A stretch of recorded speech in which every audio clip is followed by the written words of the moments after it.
Guys, sahabat Yovela Saragi dimanapun berada, kesempatan kali ini kita kupas rahasia sukses dan cara budidaya ikan patin di kolam beton untuk pemula. Ikan patin adalah jenis ikan air tawar yang banyak diminati sebagai ikan hias dan juga untuk dikonsumsi. Ikan patin juga termasuk dalam kelompok ikan lele atau catfish yang sudah menjadi produk unggulan ikan air tawar sebab memiliki pelanggan yang luas baik dalam negeri maupun luar negeri.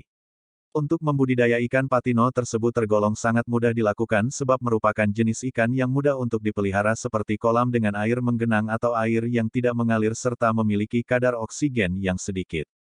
Untuk taktik awal cara memelihara ikan patin di kolam tembok, maka yang harus kalian lakukan adalah menyediakan kolam tembok yang merupakan jenis kolam permanen bukan kolam terpal atau kolam tanah ya guys.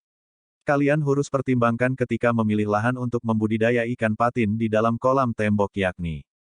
Pilihlah lahan yang datar dan hindari membuat kolam di lokasi yang terjal apalagi jurang not recommended banget. Pertimbangkan untuk memilih lahan yang luas sehingga semua kegiatan budidaya bisa dilaksanakan dalam wilayah yang sama berdekatan. Pastikan tempat tersebut tidak banjir dan bukan tempat yang rawan karena bisa berbahaya untuk budidaya yang kalian jalani. Hindari memilih tempat budidaya yang dekat dengan ladang tanaman. Pilihlah lahan yang lebih rendah dari sumber air sehingga dapat mengurangi biaya isi kolam dengan air sebab gravitasi dapat mengisi air tanpa memerlukan biaya khusus. Pastikan alat transportasi juga tersedia sehingga dapat memasarkan perolehan budidaya dengan efektif dan cepat. Persiapan kolam budidaya. Apabila kalian mengenakan di kolam tembok, kolam beton, kolam semen, Anda harus melakukan beberapa persiapan. Apabila kolam yang akan dipakai kolam baru atau kolam lama, jika kolam baru tidak ada syarat khusus yang harus dilakukan, sedangkan jika Anda memakai kolam lama, kalian harus melaksanakan beberapa persiapan diantaranya yaitu bersihan kolam dari bermacam-macam kotoran yang ada. Kalian dapat melakukan penyemprotan tembok atau dinding kolam dengan menggunakan cairan formalin yang dilarutkan dengan air. Selanjutnya kalian dapat mengisi kolam dengan air setinggi 40-50 cm. Kemudian kalian taburkan larutan kalium permanganat secara rata dan diamkan air kolam selama 2-5 hari. Penebaran benih ikan patin. Setelah persiapan kolam selesai, maka selanjutnya adalah menyebar benih. Penebaran benih ikan patin dilakukan dengan kepadatan tebar sebanyak 20-30 ekor per meter persegi dari kolam. Untuk langkah menebar benih ikan patin dilakukan dengan cara membiarkan tempat kantong plastik benih mengambang di permukaan kolam sekitar 10 menit.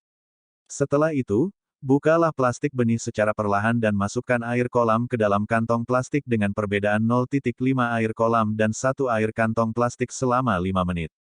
Hal ini penting dilaksanakan agar benih ikan patin lebih mudah beradaptasi dengan air kolam dan baru bisa ditebar ke dalam kolam. Pemberian pakan. Jumlah pakan yang diberikan harus sesuai dengan kebutuhan.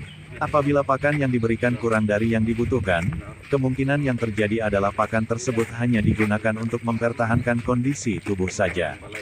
Jika terlalu sedikit, pertumbuhan ikan akan menjadi lambat dan menjadikan ukuran ikan tidak seragam. Sementara itu, jika berlebihan, ikan tidak dapat menghabiskannya sehingga terjadi pembusukan sisa pakan di dasar kolam. Pemberian pakan yang berlebih juga akan menyebabkan pemborosan dan pencemaran media pemeliharaan oleh sisa pakan yang tidak termakan oleh ikan. Pemberian pelet mengacu pada ukuran dan berat tubuh ikan. Jumlah pemberian pakan untuk ikan patin per hari, yaitu 3-5% dari bobot total ikan yang dipelihara. Persentase pakan tersebut fleksibel, artinya, jumlah pakan bisa diatur menurut nafsu makan ikan saat itu.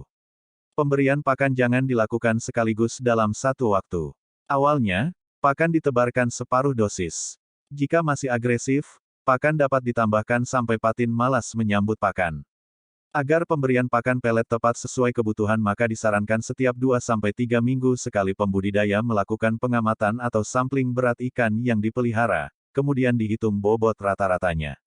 Sebagai contoh, pada suatu kolam pemeliharaan patin dengan padat tebar 4.000 ekor memiliki bobot total 40 kg atau 10 gram ekor maka kebutuhan pakan per harinya di tahap awal adalah 5% kali 40 kg sama dengan 2 kg. Bila setelah 3 minggu dilakukan sampling, terjadi penambahan berat rata-rata ikan sebesar 20 gram ekor maka bobot total ikan menjadi 120 kg. Dengan demikian, kebutuhan pakan per hari menjadi 6 kg dengan asumsi persentase pakan tetap 5%. Selanjutnya, menjelang panen sekitar 2 minggu dari pemberian pakan tahap 2, persentase pakan dikurangi menjadi 2-3% dari bobot total. Panen ikan patin. Budidaya ikan patin dalam kategori pembesaran biasanya dilakukan saat bibit ikan patin memiliki berat 8-12 gram ekor, dan setelah 6 bulan dapat mencapai 600-700 gram ekor. Sebagian petani ikan patin memanen setelah usia 3-4 bulan karena permintaan pasar ikan patin dengan bobot yang lebih rendah per ekornya.